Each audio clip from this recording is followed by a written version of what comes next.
Aqib Hussain in his PhD thesis, Wisdom in the Quran, which was summarized and presented by Ustad Nu'man in front of a live audience. The link to the full paper is in the description.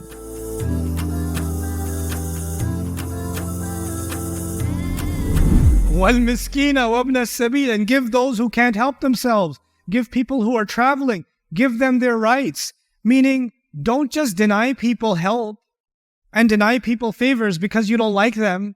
And it's much easier to like strangers. It's much easier to give qurbani meat to an orphanage in a country and build a well in some village you'll never go to. But it's much harder to give a little. And Allah teaches you, إِنَّ اللَّهَ يَبْسُطُ الرِّزْقَ لِمَنْ يَشَاءُ وَيَقْدِرُ. It's what an amazing wisdom.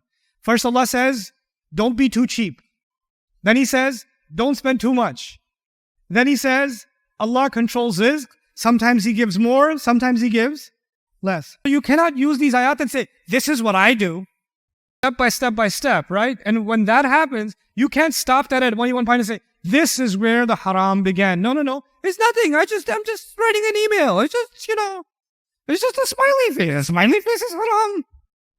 This is wisdom.